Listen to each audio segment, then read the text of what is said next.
Thank you, Mr. Speaker. Mr. Speaker, I yield myself such time as I may consume. The gentleman is recognized. Thank you, Mr. Speaker. I rise today in support of H.R. 10515, the American Relief Act of 2025. As the 118th Congress draws to a close, it's natural to use these final days to reflect on our work. Though we've accomplished much over the last 2 years, there's more to be done. First and foremost, we need to ensure that the government remains open and operating to provide needed services for Americans. It's why I stand before you. With government funding running out, it's our duty to act.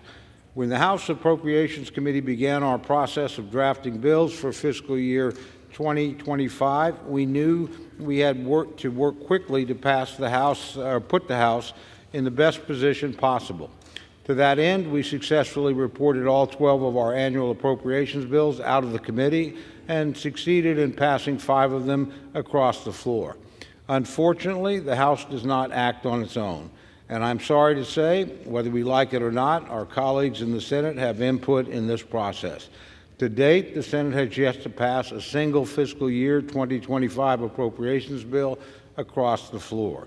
As time went on, it became clear that we would not conclude the FY25 process by the deadline of December 20th, meaning another extension is necessary.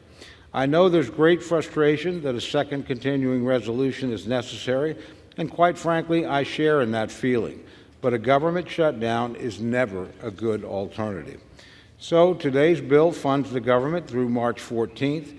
This will allow Republicans to engage President Trump as we negotiate a final year funding bills that fulfill the mandate of the American people and our America First agenda.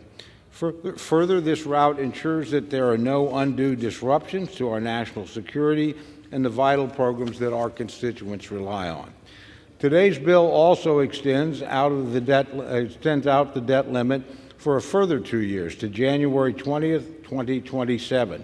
This will allow President-elect Trump to begin his term without needing to immediately address our national debt limit, allowing us to move forward on the many other pressing concerns of the American people.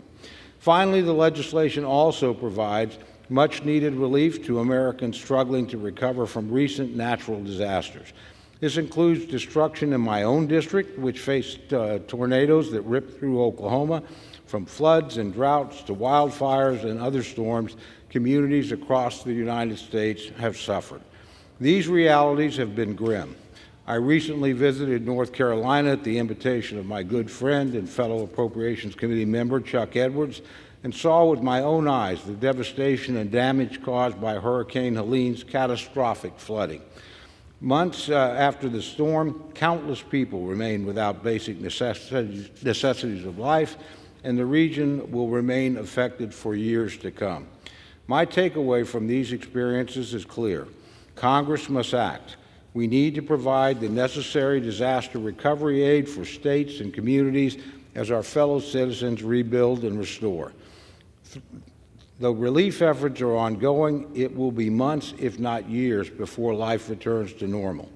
Additional investments necessary to provide needed assistance to our fellow Americans. Today's measure fully funds our existing relief requirements, ensuring that help and resources can get to those who desperately need them.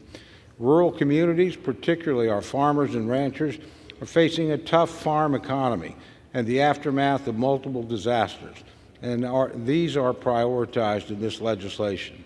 While there's still a long road ahead for recovery efforts and rebuilding, this aid will mark a vital step forward.